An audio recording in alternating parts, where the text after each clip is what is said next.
এই দেখো, এগুলো হচ্ছে পটলের ভেতরে যে অংশগুলো দানা বাদ দিয়ে সেগুলো নিয়েছি, নিয়ে বেটে নিলাম। আর এইটা হচ্ছে একটু মটর ডাল নিয়েছিলাম। তো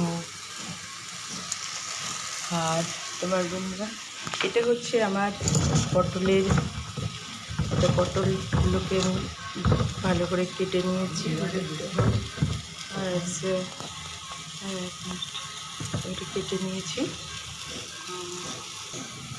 আর এটা হচ্ছে পনিরগুলো আমি গুঁড়ো করে নিয়েছি। এখানে আছে আমার সর্ষে আর পোস্ত বাটা। দেখো বন্ধুরা, এখানে আছে, এটা আছে সর্ষে আর তার সঙ্গে একটু নারকেল বেটেছি। আর এটাকে আমি পটলের যে ভেতরের অংশটা সেটা আমি একটু নেড়ে নিয়েছি ডাল বাটা দিয়ে, কারণ এটা একটু না শক্ত হলে পটলের পুরটা ঢোকানো যাবে না। আর এটা তো তোমাদের দেখালাম, পনিরটাকে ব্রেড করে নিয়েছি। তো এবার আমি এটাকে তেল লবণ দিয়ে স্বাদ মতো চিনি দিয়ে লবণ দিয়ে তেল দিয়ে এটা মাখবো, মেখে পটলের মধ্যে ঢুকিয়ে এটাকে পুরটাকে ঢুকাবো। তো বন্ধুরা দেখো, এই যে আমি পুরটাকে করে নিলাম, হাত দিয়ে মেখে পুরটাকে আমি করে নিয়েছি। তোমরা যদি পারো এটাকে তোমরা ভাপে বসালেও খুব টেস্ট হবে, কারণ এমনিতেই শুধুই খাওয়া যাচ্ছে পুরটা। তো দেখতে থাকো।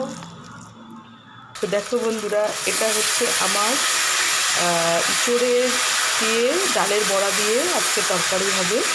হ্যাঁ, আর এই যে আজকে যে পটলটা করেছি, পটলের পুরগুলো যে করেছি সেটা দিয়ে পটলের পুর হবে। তো আজকে রেসিপি হচ্ছে এই, কারণ আজকে নিরামিষ। তো তোমাদের দেখাচ্ছি এই যে পটলের মানে বড়াটাকে পটলটাকে ভাজবো বলে এই যে এখানে ব্যাটার করে রেখেছি। সেই ব্যাটারটা দেখো, এটা আজকে আমি আটা দিয়ে করেছি, চাল বাটিনি, আটা দিয়ে সুজি দিয়ে করেছি। তো আমার মনে হয় খারাপ হবে না।